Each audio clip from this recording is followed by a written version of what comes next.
in marketing, you need to test things. It's funny because there's this quote that says everybody thinks marketing doesn't work on them. It works on other people, but not them. But it clearly works on everyone.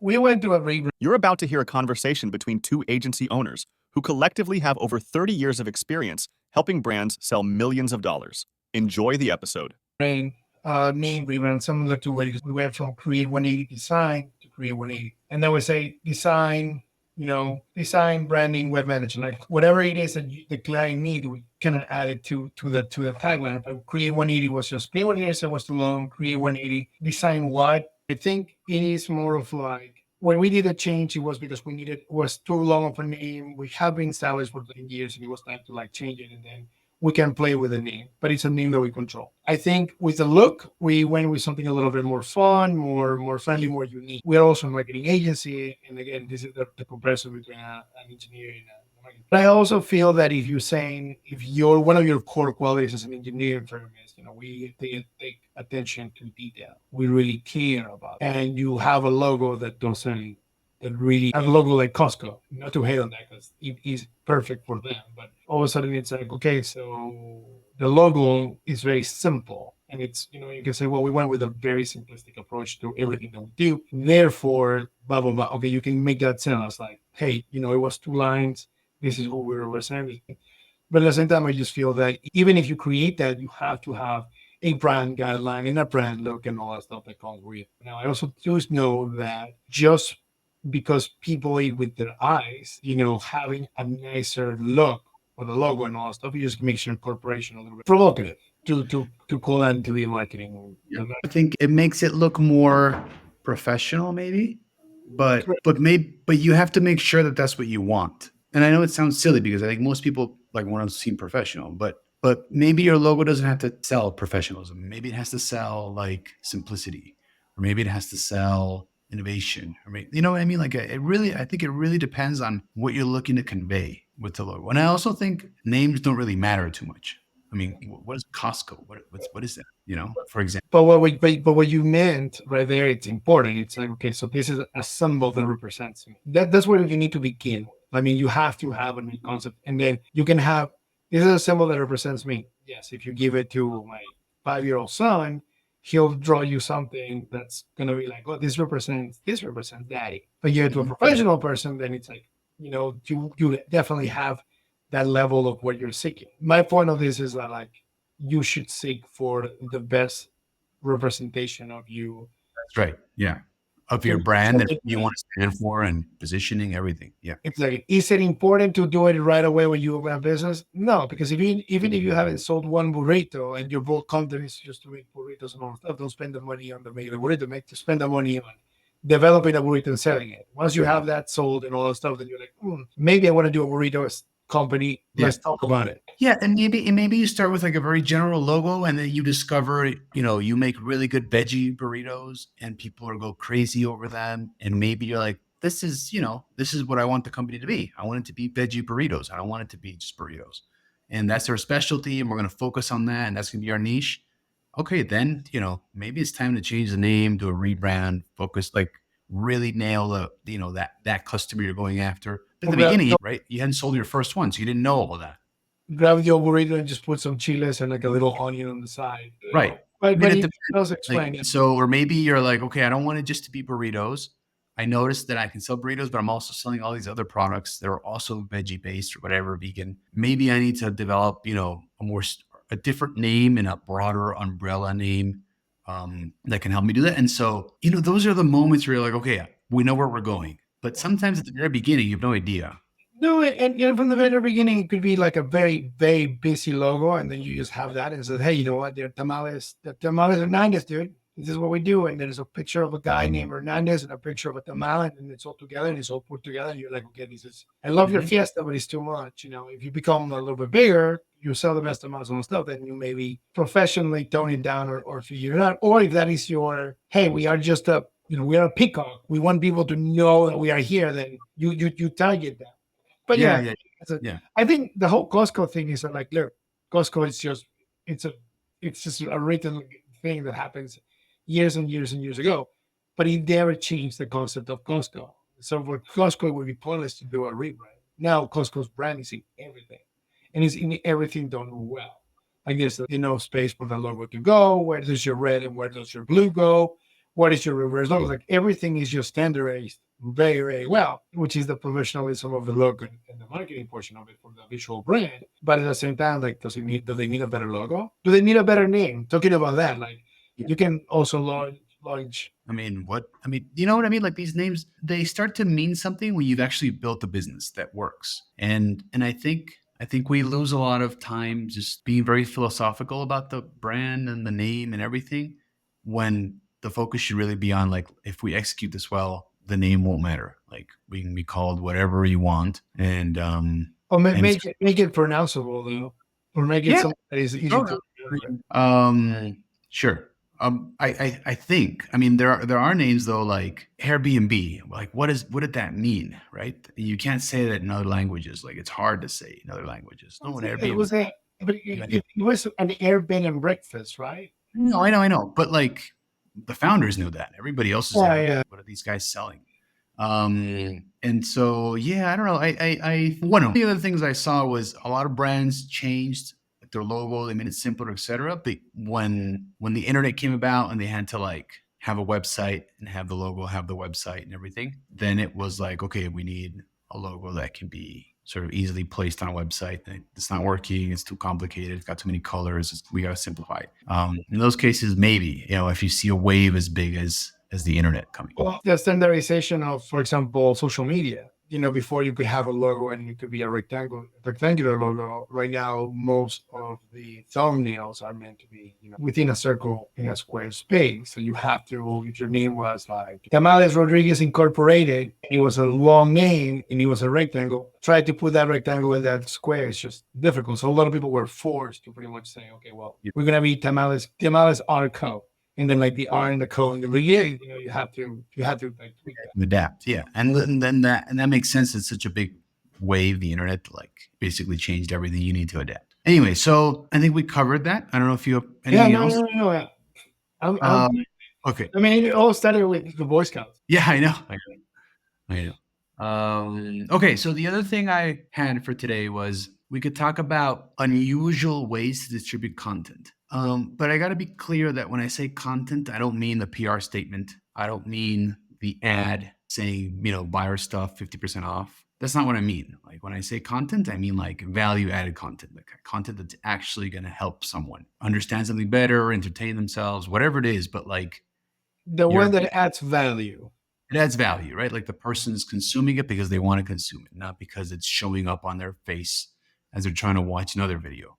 It's not an ad. And I think so in B2B, it's basically one of the main playbooks is to do content because it's more professional. Usually, it's a space where a lot of education still needs to happen. Like we talked about last time, a lot of people have no idea. Maybe it's the first time they're buying a product like yours or a service like yours.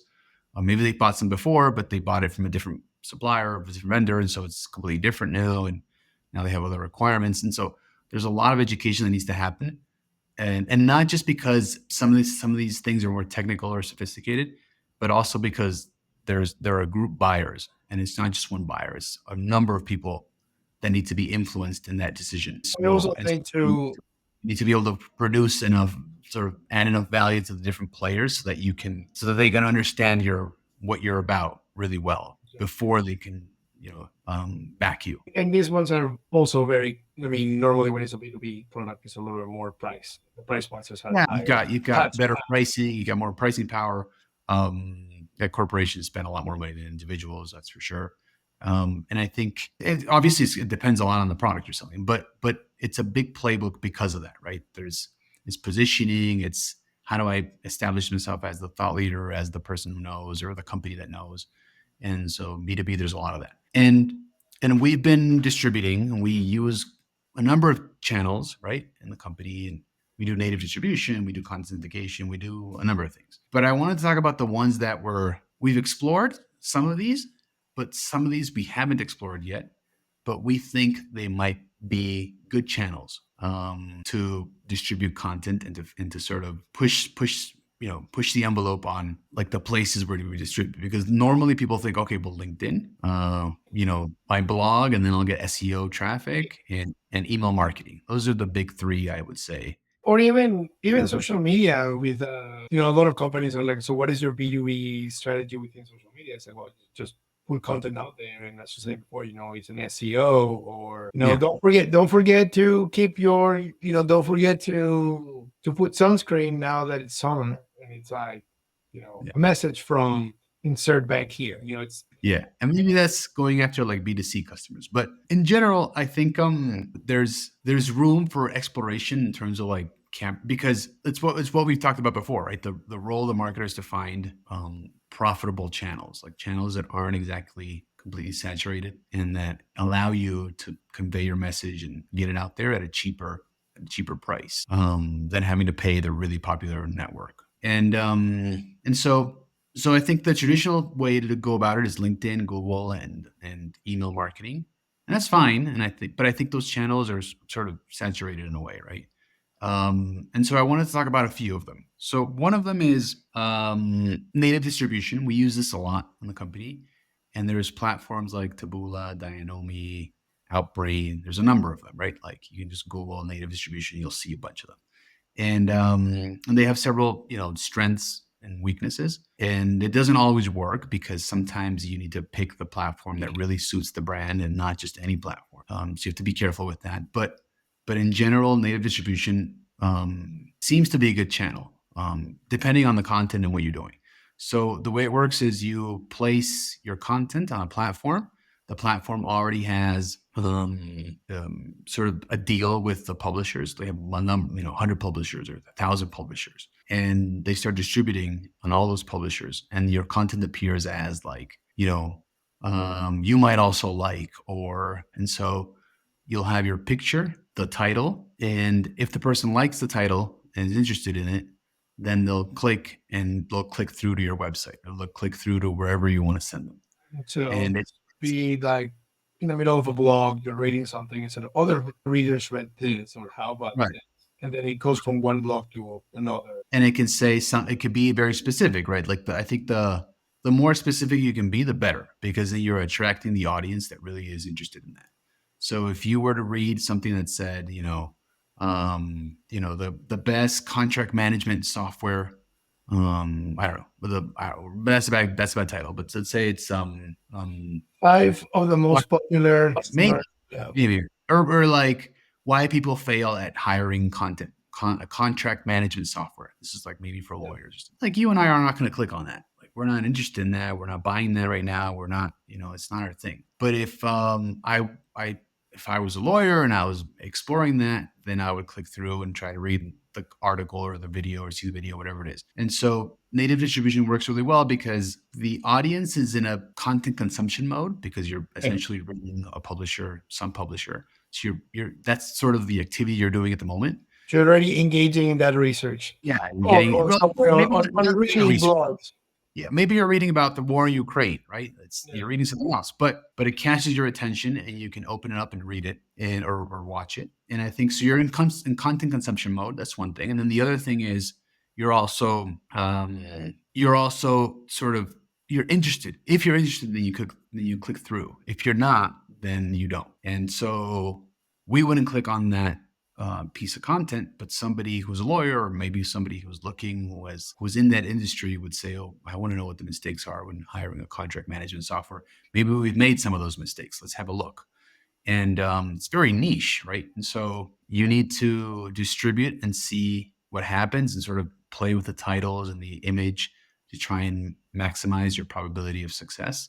But I think native distribution is an unknown channel for most people, for a lot of marketers. Like they think social media and Google and email, like those three things. And I think there's a lot more channels to be said. So that's one. Then that's one we use like sort of constantly. I want to explore some other ones that we're thinking of using, but we haven't used yet.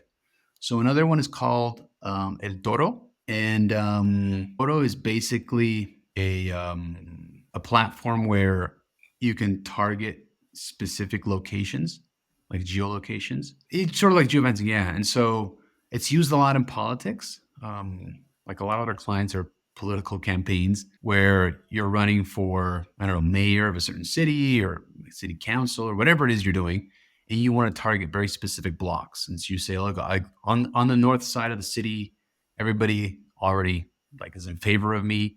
I need to win votes on the south. And so I need to target people in the South. And so the way it sells themselves is like, we're the new direct mail. You used to be able to send like, just send direct mail over the mail and you capture that audience. Now we're like, I want these 3 blocks, city blocks. And so they have deals with different websites. And so if you're in one of those blocks and you're looking at the internet, you're surfing the web, you'll start to see ads as banner ads.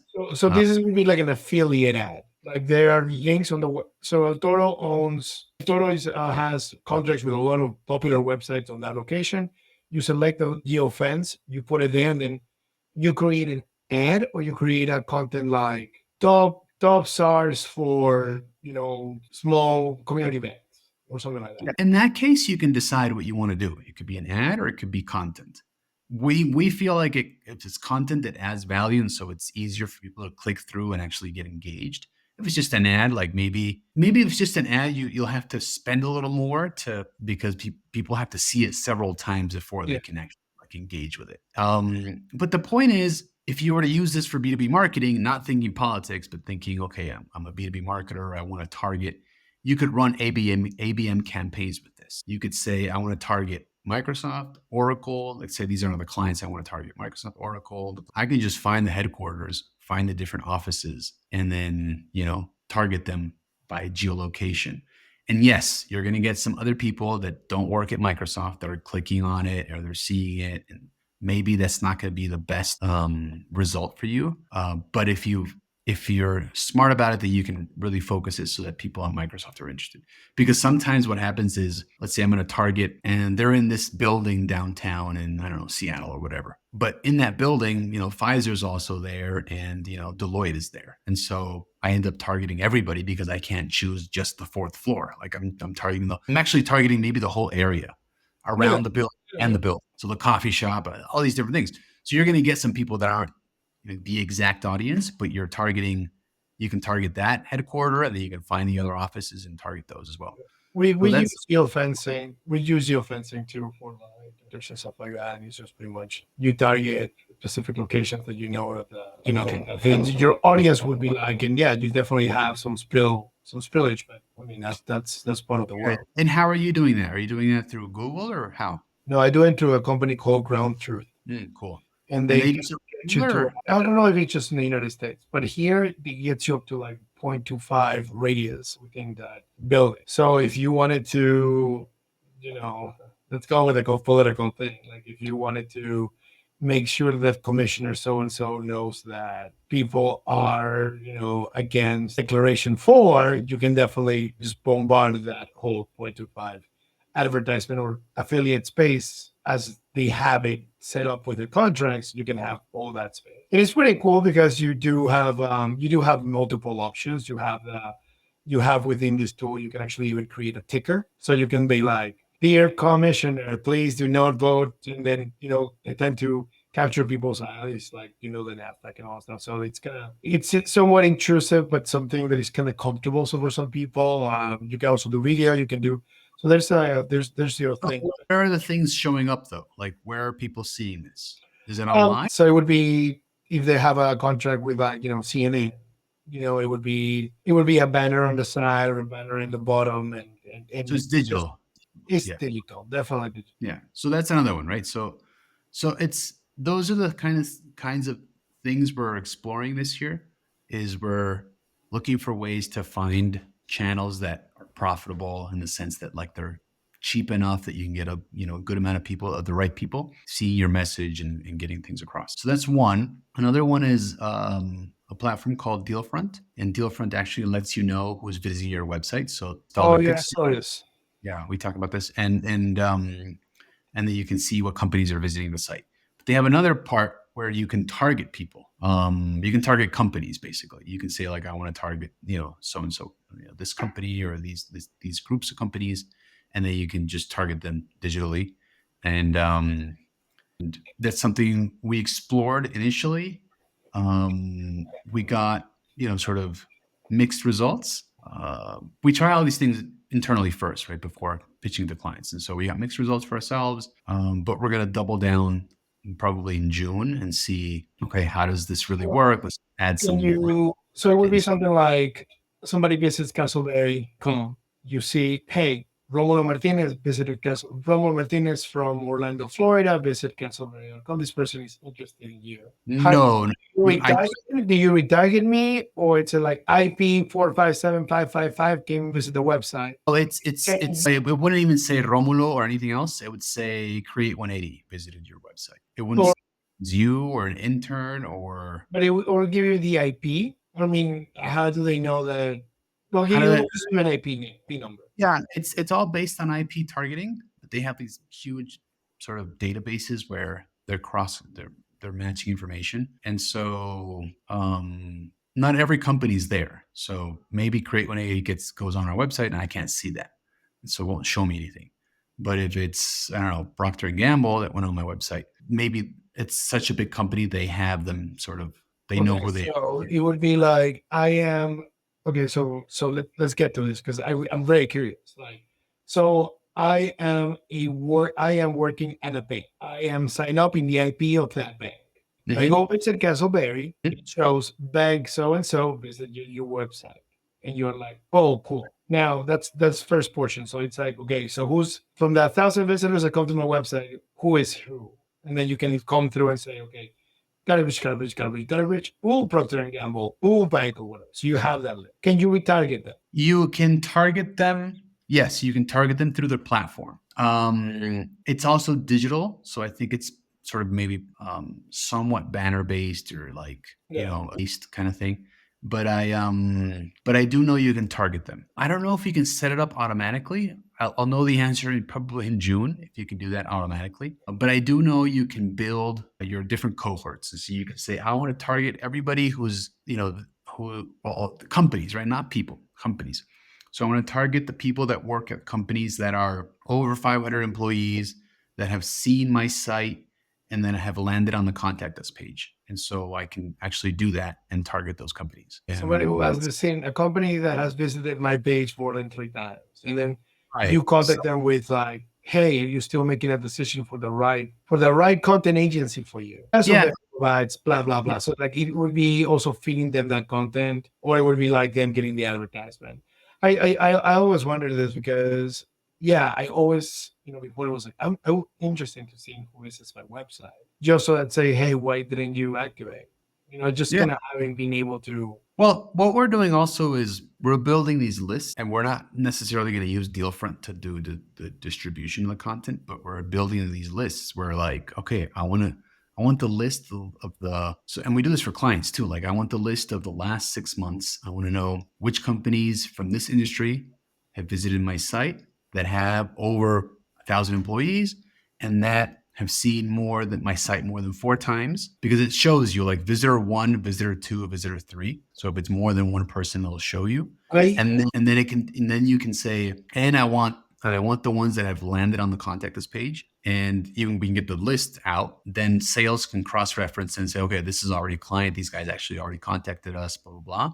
And then you can say, okay, these are the rest that haven't, or that didn't take action. How do we target them? And then you can go to LinkedIn and do ABM targeting. You can do, you can figure out ways to get there. For me, the reason why I wanted to use it as a sales tool was just simple. I sell websites, and I sell websites with branding. It's like, okay, so who I know is visiting your website? Oh, definitely all these dentists are visiting my website because my website is a lot of dentists and all that stuff. And then all of a sudden you realize that no, there's no dental offices visiting your website. It's pretty much B2C, and you are trying to sell dental chairs to dentists.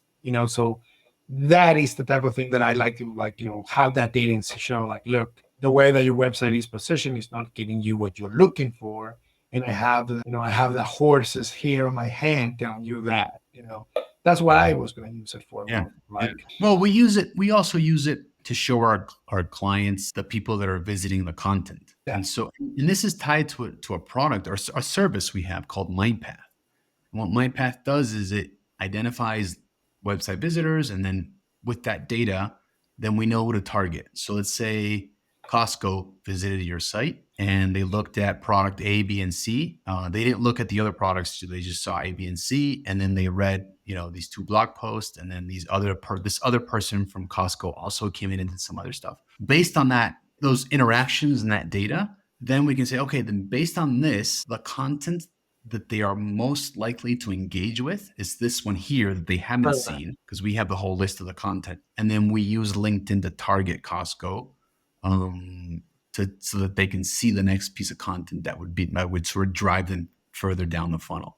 And that's basically like a service that we do. Like it's called, we call it Mind, but it's a way to say, okay, how do I keep influencing this company, and how do I keep showing up as the thought leader, as the expert, as it's a company that knows what they're talking about. And eventually we try and get leads from those companies as well, and say, okay, how do we show them something that allows them to leave their contact information in exchange for something of value, right? A test, or I don't know, a content. That makes sense. And so I think there are many ways to use this, but I think that data is super valuable. And but speaking specifically about content distribution, they also have a platform for that.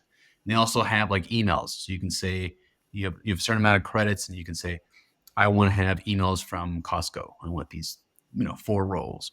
I'll give you the email. To me, that's sort of a long shot, because you're still cold emailing someone. Yeah, and I bet you to give you a legit email costs them money. It's expensive. Shouldn't be. Yeah, you have to pay for that, and of course. But like, I would actually go the other way around and say, let's just keep targeting them through LinkedIn or something. Yeah, let them get to know me rather than me. Hey, I've been hunting you. No, and then maybe you show them something that's really valuable in exchange for an email. So that's one. And the other one we want to explore later on this year is there's 2. So one of them is Threads, because the Facebook version of it across all of the platforms. Like if Instagram is the one that like takes the most of my time, and to the clients and working is the one that I like the most. But then they also have like shared threads. Like they are really trying to implement this whole thread to make it reality. And so Threads is not huge, but it's still pretty big. Like you still have millions of people on there. And so we just want to explore that. We don't know what the answer is going to be, but I think this is not so saturated. It might not be so expensive, and you might actually get some not only organic, but like paid distribution. And if you have good content, then you can probably target. We can do a case study. You guys tried, we tried, and then we can come up with that. So what do you think about a Threads? Yeah. In a later episode of Marketing. Yeah, that's right. So Threads is one, and then the other is we want to see. Well, I'm not sure if we're going to do this, or like we're not sure. We're still sort of debating it internally, but we ran across WeTransfer ads. No, you told me about this. Yeah, WeTransfer, and so it depends who you're targeting, right? Like not everybody's using this tool, but if you're targeting a very specific audience that uses this kind of tool, or that maybe vendors of big companies, or they were trying, agency owners are trying to, or like agency people that are trying to send files over big things, or architects. I don't know. We have to sort of define who they are. But we feel like those ads end up in front of people. And if you can, instead of an ad, run content on that, then you can probably get some interesting. Yeah. I would need to explore a little bit more on that platform, because, for example, I know that their list must be very key. Because in order for me to send you a WeTransfer, I have to validate it. In order for you to download it, you have to validate it. Create 180 is an email. Cancelberry is an email. They definitely, for the purposes of what we talked about, they know who you are and who you are. If it was to like buy an email list, that email list is going to be as clean as possible. So I would say that. But I don't know about like watching it. Like I don't, when I WeTransfer something, I WeTransfer it, but it's like, here's the circle, and then you see that the circle is beginning to WeTransfer, and then let me go on with my business. So I don't know I don't know where that's. It could also be like, look, you're paying so little, that is worth your time, but I don't know where do they position it. That's kind of. I don't know. I don't think they sell emails. I'm pretty sure they don't. I don't think It's so. just It's a privacy policy.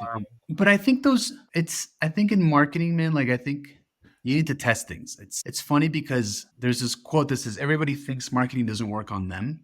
It works on other people, but not them. But it clearly works on everyone. And so yes, the logical conclusion might be like, no, people just, do their thing and then leave the tab and go do something else. And so they're not really seeing it. But I would have to test it. Like I'd have to run the experiment and see, right? I think I like the idea. I think it's worth the try just because from here to find your email, to put my email, to create the title, the message, and the transfer, this space, it's there for a bit, it would be interesting. It would be interesting for people who are looking for brand recognition. And if they Yeah. can target it as you were saying before, that would be really, really cool. Yeah, and I mean, they have a number of ads that they've ran on the platform. And they'll show you when you're looking at it. We haven't done this, but we feel like in terms of content, it might be like an interesting experiment. Have you started to Reddit? We've thought of Reddit, and that's something that might make sense. I think Reddit really depends on the audience, though. I think it's you'd have to find the right subreddits Yeah, and then B2B really very make sure specific. your target audience is there. Yeah. Because Yeah. sometimes the subreddit will read like, I don't know, skateboarders of America. And then you're like, oh, okay, this is perfect. I'm targeting. But then when you go in there, it turns out that it's not what you thought it was. It's like so you have to spend time in the subreddit to understand what it is they're actually talking about, what it is they're actually interested in. And you'll get a sense of who's in there because all these people aren't really using their real names. So you won't know it's Max from, No, and it's also tied into B2C. I mean, it would be interesting. I remember LinkedIn tried for a period of time. The forums of LinkedIn, it's great, but then they were like, let's work with people alike, and then all you hear is people marketers sell marketing to each other, and it becomes an issue of like, well, maybe this is not my space. Let me go and hunt for select place here, and then you try to become a person in there. It's just people selling to each other the same thing. So yeah. So you really have to like spend some time in there and spend some time understanding the context of how things get pitched in there because Reddit is actually like very, very like against people selling their stuff all the time. If you're caught, you're looking to get trolled too. I mean, you'll get kicked out in a lot of subreddits. They'll be like, no, you can't do that here. This is not a space to be selling things because then it becomes just that. And so Reddit is very particular about that. So I'd be very careful. But I do think it's an interesting platform that's worth looking at. And I know the reason why I'm saying is because I did say that there was an option for Reddit advertising. Yeah, of course. And I think like it's what we were talking about before. Like I really think you need to run the experiment. Definitely. You figure it out and see if the audience is there, see the response because you might be surprised. Like I was talking about TikTok the other day and we were debating internally in the company, like, I don't think the marketers there. Like we target marketers at big companies, right? Or medium to big companies. So they're not really there. It's for young people. These are all these ideas that people have in their heads about what that platform is about. And then like a day later, I had a conversation with one of our clients and she's like, oh, I'm on TikTok all the time. No. And love it. And there's all these marketing stuff and I'm learning. And I was like, oh, wow. And this is not like this 20-year-old marketer. This is like, 45-year-old marketer. It's a fun platform for consumption. It's just dopamine. So I could see being an interesting place to kind of saying, hey, what? Make sure your logo matches. Make sure your whole brand looks exactly the same. Visual branding is important. Make sure that your fonts match. Bye. And then you like jump out. Somebody's gonna be like, whoa, okay, you can probably do some of that. I just, then it's like, oh, so you're the TikToker. Sells what? I mean, it does have a space to it. I already told you what my things about I'm very interested to see if TikTok becomes an American company versus a Chinese company. That's just that, and I have clients that do know that that's the due diligence that I have to do with them, but it is an interesting space. I do know that there's a lot of senior VPs that are hanging out in TikTok just. Yeah. I mean, obviously like ours is anecdotal, like they might be or might not be there, the point is you need to do the homework and advertise and see and put content out there and see what you're getting out of it before jumping to conclusions saying my audience isn't in there. I'm targeting CEOs, they're not in there, blah, blah, blah, right? I agree. I also feel that if a platform is too hard for it, it's too focused on entertainment. Like I could go to them and say, you know what, like, are you sure your agency is doing the right thing for you, putting your content in the right place? And then the next one is a panda dancing. So you do understand that. I also don't think that people in TikTok are like, you know what, let me find the biggest, marketing TikTokers and try to like follow them and see that. I think that there might be a space for it.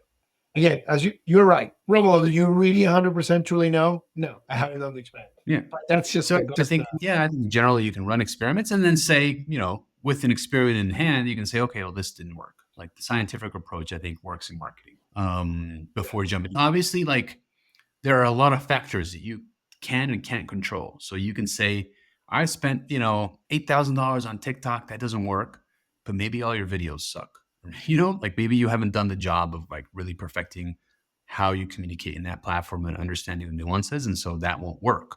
So it's very difficult because there are a lot of variables. But I do think that that it's worth exploring just to see what you can do on these different platforms and seeing if you can get like an asymmetrical bet going. So where like I'm paying very little, but I'm getting a lot of exposure because this is all new. And that's just a clock that runs out of time eventually, because when the general market realizes, oh, TikTok really works for B2B, then they all jump in and they drive the cost up. Then it's time for you to maybe find a different channel to reach your audience.